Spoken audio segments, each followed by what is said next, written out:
ரொம்ப முக்கியமான பாசுரம். 16வது பாசுரம். பிரசாதத்துக்கு என்ன இன்றைக்கி வந்து 2 பாட்டு 2 வாட்டி சொல்லணும் அந்த பாசுரத்தை. சக்கரை பொங்கல். சக்கரை பொங்கல் வந்து ஒரு டம்ளர் அரிசிக்கு ஒரு கைப்பிடி இல்லை காலுக்கும் கம்மியாக பைத்தம்பருப்பு களைஞ்சி வச்சுருக்கேன்.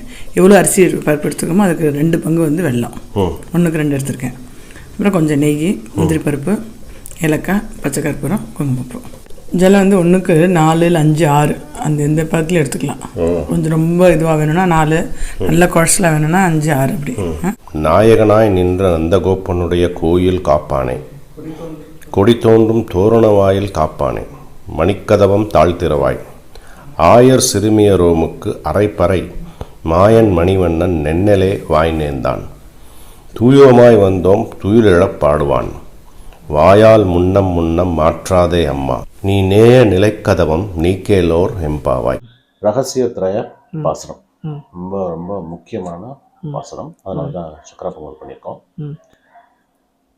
நந்தகோபன், நாயகனாய் நின்ற நந்தகோபனும் கொடி தோன்றும் தோரண வாயில் நென்னலே வாய் நேர்ந்தான். 3 முக்கியமான வார்த்தைகள். அதனால தான் இதை வச்சுட்டு நம்ம ரகசியத்ரய பாசுரம் அப்படின்னு நம்ம இதை சொல்லுவோம். இப்போ வந்து மாயன் மணிவண்ணன் நென்னலே வாய் நேர்ந்தான், அதை பற்றி ஒரு கதை பார்ப்போம். கிருஷ்ணன் கதை. நமக்கெல்லாம் தெரியும். நாரதர் வந்து திருலோக சஞ்சாரி. அவர் வந்து கட்ட பிரம்மச்சாரி. சதா சர்வகாலமும் நாராயண நாமத்தை உச்சரிச்சுண்டு பெருமாளையே சேவிச்சுண்டு கல்யாணம் பண்ணிக்காம இருக்கிறவர்.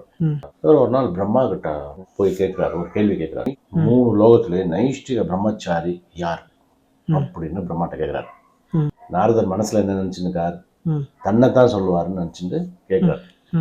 ஆனா அவர் பயங்கர பிரம்மச்சாரி, தன்னை சொல்லுவாருன்னு நினைச்சுன்னு கேட்கிறார். மிகப்பெரிய நைஷ்டிக பிரம்மச்சாரி இந்த 3 லோகத்துல யார் அப்படின் போது பிரம்மா வந்து கொஞ்சம் கூட யோசிக்காம வேற யாரு, கிருஷ்ண பரமாத்மா தான் அப்படின்னு சொல்றாரு. ஸ்ரீகிருஷ்ணா தான் நைஷ்டிக பிரம்மச்சாரி. சரியான பிரம்மச்சாரிக்கு எடுத்துக்காட்டு உதாரணம்னா நாரதருக்கு ரொம்ப ஆச்சரியம். எப்பவும் கோபிகளோட ஆடி பாடி லீலைகள் பண்ணிட்டு இருக்கோம், பிரம்மச்சாரியா இது இப்படி இது அப்படின்னு கேட்பாங்க. சரியான இதுக்கு விளக்கம் உனக்கு வேணும் அப்படின்னா நித்திய உபவாசியா இருக்கிற துர்வாச முனிவர்கிட்ட போய் கேளு. நாரதருக்கு சிரிப்பு வந்துச்சு. துர்வாச முனிவர் அப்படிங்கிறவர் நல்லா சாப்பிடுறவர். ஒரு நாளைக்கு பல வேளைகள் சாப்பிடுவார். அவர் நல்லா சாப்பிடுவார். எதுவும் வந்து சாப்பாட்டுல குறைய கிடையாது. நல்லா சாப்பிடுவார் துர்வாச முனிவர். அவரை பார்த்து நித்திய உபவாசியான துர்வாசர்கிட்ட போய் கேளு அப்படிங்கிறாரு. இது ஃபர்ஸ்ட் சொன்னதே பரவாயில்ல போல இருக்கே அப்படின்னு நினைச்சிட்டு உட்காந்துப்பார். அப்போ பிரம்மா சொல்வார், நைஷ்டிக பிரம்மச்சாரினா என்னங்கிறத துர்வாசர்கிட்ட போய் கேளு, நித்திய உபவாசம் அப்படின்னா என்னன்னு கிருஷ்ணன் போய் கேளு. மாத்தி கேட்க சொல்லுவா. ஆமா, மாத்தி போய் கேளு சொல்லுவார். சரின்னு நேர கோகுலத்துக்கு வருவார். ஃபர்ஸ்ட் கிருஷ்ணனை பார்த்தலாம். கிருஷ்ணன் கோகுலத்துல வந்து எல்லா கோபிகளோடையும் ஆடி பாடி சந்தோஷமா இருந்த அந்த இளமை பருவம். கோகுலத்துக்கு வர்றார். ஒரு வீடா போறாரு, எங்கேயாவது கிருஷ்ணா இருப்பானா கூடுவான்னு ஒரு வீடா போறார். போற வீட்டுல எல்லாத்துலயும் கிருஷ்ணன் இருக்கான். எல்லா வீட்லயும் கிருஷ்ணன் இருக்கான். ஒரு வீட்லயும் கிருஷ்ணன் இருக்கான். இந்த வீட கதவை பாக்குறார், கதவை திறக்கிறார், அங்க ஒரு கோபிகை, அங்க ஒரு கிருஷ்ணன். பக்கத்து வீடு பாக்குறார், அங்க ஒரு கோபிகை, அங்க ஒரு கிருஷ்ணன். ஏத்த வீடு பாக்குறார், அங்க ஒரு கோபிகை, அங்க ஒரு கிருஷ்ணன். அதே கிருஷ்ணன். கோபிகை மட்டும்தான் வேற வேற, கிருஷ்ணன் ஒண்ணும். ஆனா எல்லா வீட்லயும் இருக்கான். இவருக்கு குழப்பமா இல்லை, நான் யாரை எந்த கிருஷ்ணனை கூப்பிடுறது அப்படின்னு சொல்லிட்டு இப்போ பார்த்து பார்த்து டயர்டாகி ஒரு மரத்துல உட்காந்துருவோம். மரத்து நிழலில் உட்காந்துப்பாரு. நம்ம வந்தது எப்படியும் கிருஷ்ணனுக்கு தெரியும், அவனே வரட்டும் அப்படின்னு நினைச்சுன்னு உட்காந்துப்பாரு. உட்காந்துப்பார் கிருஷ்ணன் வரவே மாட்டான். மனசுல வந்து ஒரு தீர்க்கமா கிருஷ்ணனை பத்தி நினைப்பார். கிருஷ்ணா ஏன் என்னை சோதிக்கிறேன், டக்குன்னு வருவான். பார்த்தா கிருஷ்ணன் முகத்துல வந்து அந்த பிரகாசமே இருக்காது, ரொம்ப சோர்வா இருக்கிற மாதிரி இருப்பான். நாரதருக்கு ரொம்ப வருத்தமாயிடும்.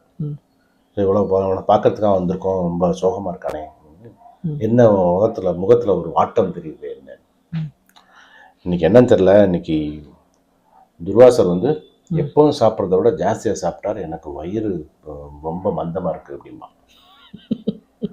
இவன் இந்த நாரதருக்கு ஏன்டா இங்கே வந்தோம், பேசாம நம்ம கொஸ்டினை கேட்டோமா, ஏதோ அவர் பதில் சொன்னார், நம்ம வாட்டு பேசாம இருந்திருக்கலாம். அவர் ஒரு குழப்பினார் பிரம்மா. இங்கே வந்தா துர்வாசருக்கு சாப்பிட்டது இவனுக்கு மந்தமா இருக்கு வயிறுங்கிறான் அப்படின்னு தலையை பிடிச்சிட்டு, கிருஷ்ணா கொஞ்சம் புரியுற மாதிரி சொல்லு, துர்வாசர் ஜாஸ்தி சாப்பிட்டா உனக்கு ஏன் இப்படி வயிறு வலிக்குது அப்படிமா. அப்போ கிருஷ்ணன் சொல்லலாம், துர்வாசர்கிட்ட ஒரு பழக்கம் இருக்கு, என்ன செஞ்சாலும் கிருஷ்ணார்ப்பணம்னு சொல்லுவார். துர்வாச மகர்ஷி வந்து சாப்பிட்றதுக்கு முன்னாலே கிருஷ்ணார்ப்பணம், சாப்பிட்டதுக்கு அப்புறமும் கிருஷ்ணார்ப்பணம், என்ன ஆக்ஷன் பண்ணாலும் கிருஷ்ணார்ப்பணம், அது என்னையே தான் வந்து சேரும். டெய்லி சாப்பிட்டாலும், ஒரு நாளைக்கு பல வேளைகள் சாப்பிட்டாலும் அது வந்து கிருஷ்ணார்ப்பணம் தான் சொல்லிட்டு சாப்பிடுவார். அவர் நினைக்கிறது, சாப்பிட்றது, தூங்குறது, நடக்கிறது, போறது, வர்றது எல்லாமே கிருஷ்ணன். அவருக்கு போகாது, அது எனக்கு தான் வரும். அப்படிங்கும்போது கிருஷ்ணனுக்கு நாரதருக்கு புரிஞ்சது, ஓ இதுதான் வந்து நித்திய உபவாசி அப்படிங்கிறது. அது நம்ம வந்து என்ன சாப்பிட்றோம், எப்படி சாப்பிட்றோங்கிறது முக்கியம் இல்லை, மனசு எப்படி இருக்குங்கிறது முக்கியம். நம்ம மனசு வந்து எப்படி இருக்குன்னு, அதாவது உடலுக்கு மேல மனசு இல்லையா, அதனாலதான் துர்வாச மகரிஷி அப்படின்னு சொல்றது. நாரதருக்கு ஓரளவுக்கு புரிஞ்சது.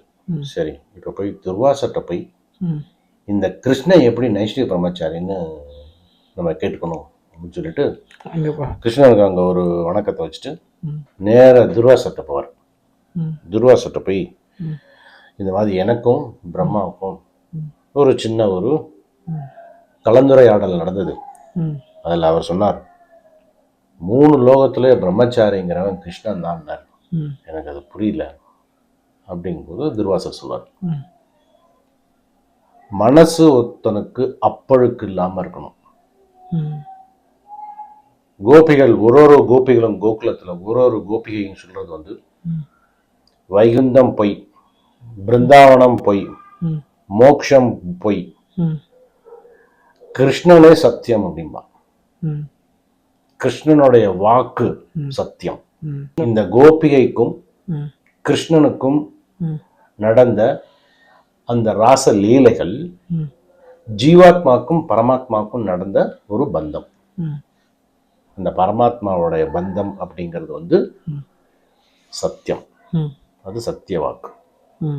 பிரம்மச்சாரி அப்படின்னா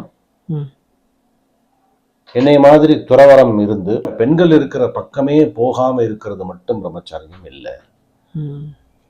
கல்யாணம் பண்ணிட்டு அதுக்குண்டான பிரம்மச்சரிய, கல்யாணம் பண்ணாலும் பிரம்மச்சரிய விரதம் இருக்கு, அந்த விரதத்தை கடைபிடிச்சு தன்னுடைய வாக்கு சுத்தமா இருக்கிறவன் நைஷ்டிக பிரம்மச்சாரி. இந்த 3 லோகத்திலேயே நைஷ்டிக பிரம்மச்சாரினா கிருஷ்ணன் மட்டும்தான். பரீட்சித் வந்து கறிக்கட்டையா பிறந்தான். இந்த குழந்தைய சத்தியவான், எப்பவுமே சத்தியமான வார்த்தையை பேசுறவனும் நைஷ்டிக பிரம்மச்சாரியோ, அந்த மாதிரி ஒரு நபர் இந்த குழந்தைய தூக்கணுங்கும் போது கிருஷ்ணன் தூக்கினான். கிருஷ்ணன் தூக்கினதுக்கு அப்புறம் தான் அந்த குழந்தை வந்து உயிரோட வந்தது. ஸோ அதைத்தான் இங்கே ஆண்டாள் என்ன சொல்றா, நின்னலே வாய் நீந்தான். கிருஷ்ணன் சொன்னான்னா அது வந்து அந்த வாக்கு வந்து சத்தியம். இந்த பரமாத்மா அப்படிங்கிறது வந்து சத்தியம், எங்கேயும் நிறைஞ்சிருக்கிறது, எல்லாமே அதுக்குள்ள அடக்கம், எல்லாத்துலேயுமே அதுவும் இருக்கும். அதான் வந்து வாய் நேர்ந்தான், அந்த வாக்கு சத்திய வாக்கு. வந்து கிருஷ்ணனை வந்து நம்ம எப்பவுமே மனசுல நினைச்சிருக்கிறது, எல்லா பிரச்சனைகளுக்கும் தீர்வு அந்த கிருஷ்ண நாமம், கிருஷ்ண ஜபம். பெருமாள் நினைச்சு கிருஷ்ணன் நம்ம மனதும் அமைதியாயிடும் இல்லையா? ஆமா, நம்மளால ப்ராப்பராக திங்க் பண்ண முடியும். ஆமா, நடைமுறையில் அது ரொம்ப கொண்டு வரத்துக்கு கொஞ்சம் கஷ்டம் இல்லை? எது எல்லாம் பெருமாள் அர்ப்பணம் அப்படின்ட்டு சரணாகதி யாரது வந்து இந்த கமர்ஷியல் இதில் ரொம்ப நம்ம வந்துட்டோம் இல்லையா?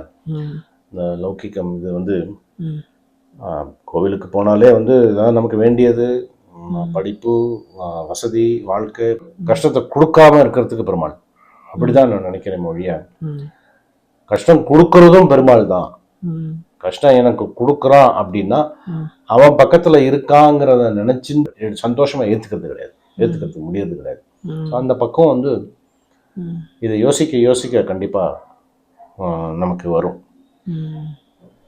வரணும் குந்தி சொன்னது தானே, கரெக்டா. கஷ்டம் இருக்கும்போது, ஏன்னா கஷ்டமே இல்லாமல் யாருமே இருக்க முடியாது, துக்கம் இல்லாமல் ஒரு மனித வாழ்க்கையே கிடையாது. ஸோ அந்த கஷ்டம் வரும்போது அது வந்து கிருஷ்ணன் பக்கத்தில் இருக்கான், இந்த சமாளிக்கிறதுக்கு இந்த சக்தியை கொடுப்பான் அப்படின்னு ஒரு நம்பிக்கையை வச்சுக்கணும். கரெக்ட். நல்லா இருந்தது. Okay, thank you. தேங்க்யூ.